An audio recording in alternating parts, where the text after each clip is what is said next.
want to thank Rand Paul for making this brave stance, because it is good to know that they cannot kill us. And I'm sure there is no classified second legal opinion overriding that one, which we don't know about. Doesn't change my opinion. No matter what anybody says, I love drones. You hear that, drones? Stephen, love you. Good morning. That's a wintry mix if I've ever seen one here in New York City on this Friday, March the 8th. With us on set, MSNBC Time Magazine senior political analyst Mark Halperin, national affairs editor for New York Magazine and MSNBC political analyst John Heilman, Fortune Magazine's assistant managing editor Lee Gallagher, MSNBC political analyst and visiting professor at NYU, the former Democratic congressman from the great state of Tennessee, Harold Ford Jr., and in Washington, another MSNBC political analyst, former chair of the RNC, Mr. Michael Steele. Good morning, everybody. Good morning. Good morning, sir. I like sitting next to you, Mark Halperin. Nice. Our elbows touched earlier. Do you think so? You look good. The two of us? Joe and Mika have the day off. This is America's most beloved morning team for years now. Yeah. Halperin and Geist, America's sweethearts. You're going to love it. Yeah. Did you see this photograph on the front page of the New York Times? I think we have it full screen. That is an awkward moment in the Senate elevator between John McCain in the back there, Rand Paul in the foreground. If you go online to the New York Times, there's a 4-box that shows the progression of how that run-in took place. Why is that awkward? Because Senator Rand Paul's filibuster a couple of nights ago may have done more to expose rifts among Republicans than it did to draw attention to the administration's policy on drone strikes. The Kentucky Republicans' nearly 13-hour stand on the Senate floor was praised in a wide range of political circles, from peace activists to the Tea Party, but some fellow Republicans, including Senator John McCain and Lindsey Graham, are slamming his public protests, and members of their own party who joined him. The country needs more senators who care about liberty. But if Mr. Paul wants to be taken seriously, he needs to do more than pull political stunts that fire up impressionable libertarian kids in their college dorms. He needs to know what he's talking about. To my Republican colleagues, I don't remember any of you coming down here suggesting that President Bush was going to kill anybody with a drone. You know, I don't even remember the harshest critics of our President Bush on the Democratic side. They had a drone program back then. So what is it, all of a sudden, that this drone program has gotten every Republican so spun up? To my party, I'm a bit disappointed that you no longer apparently think we're at war.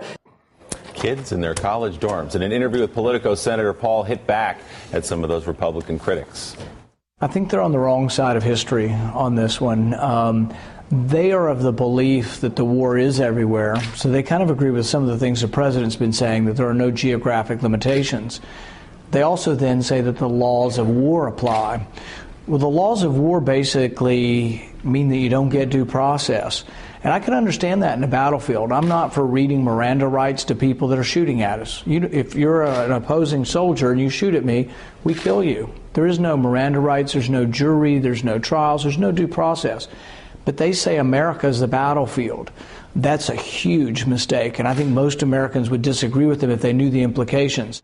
John Brennan, whose nomination to lead the CIA was temporarily blocked by Rand's filibuster, was confirmed yesterday by a Senate vote of 63-34. In fact, both McCain and Graham voted to support Brennan, with Graham calling it, quote, a referendum on the drone program, adding that before the filibuster, he had planned on voting no.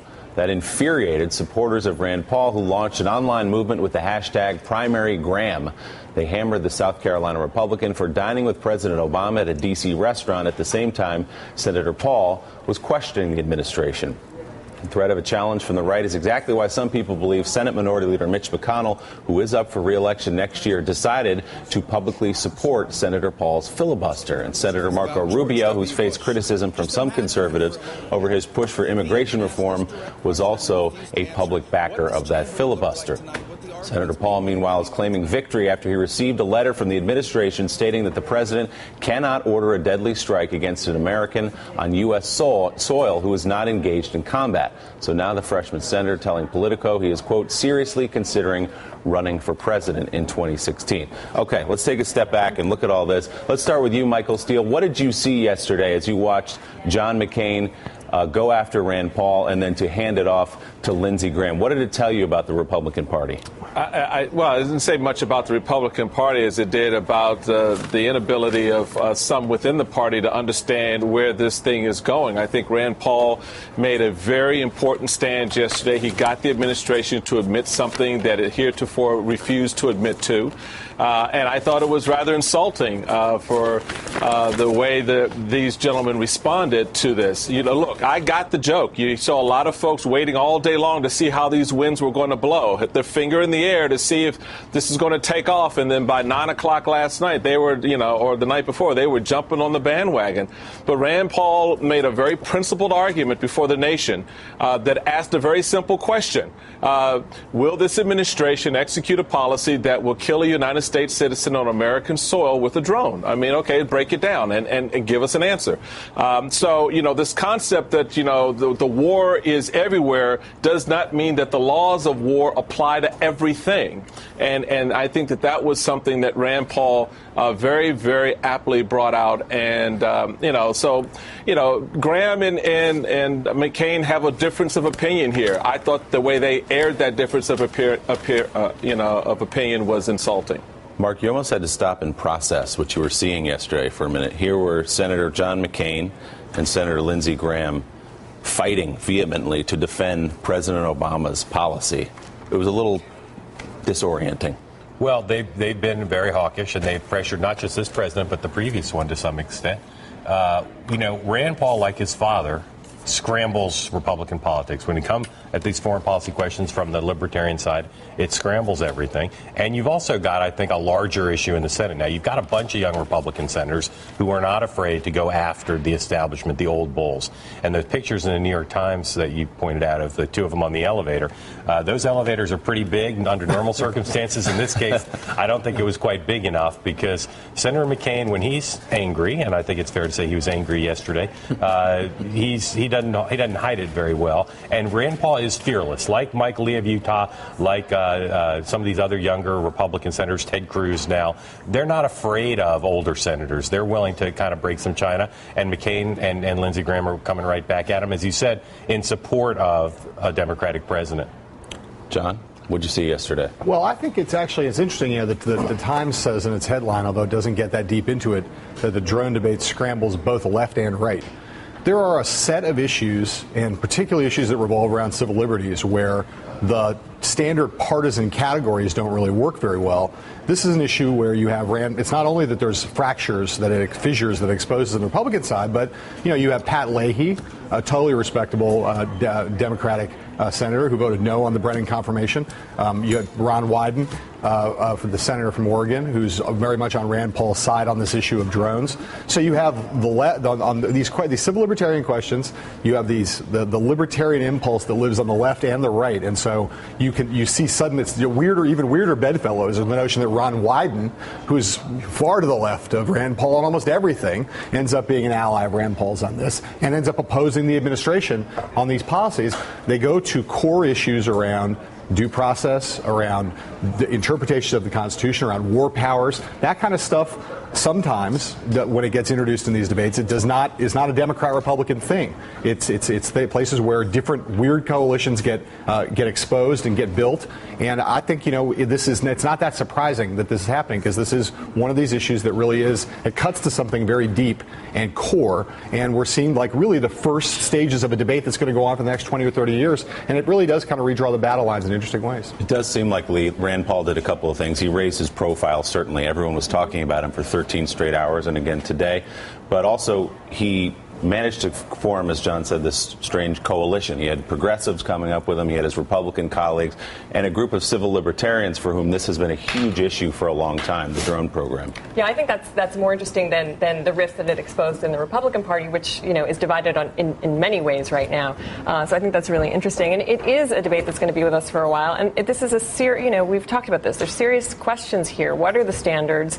There's 50 countries that either have or are developing drones, and we're kind of we set the standard. People are looking to us, as how to handle this. So this is a very big, important conversation, and it did, as Michael Steele said, put it in the light yesterday. Harold, what do you make of this back and forth, not only the back and forth, but also the policy, the drone policy? I'm not as bothered by the policy as Rand Paul or even my dear friend Ron Wyden is. I think that the president clarified through remarks by his White House spokesman, Jay Carney, as well as by Eric Holder, making clear that extraordinary circumstances is all that would cause the president to make a decision about whether to use lethal force against someone on American soil, albeit an American.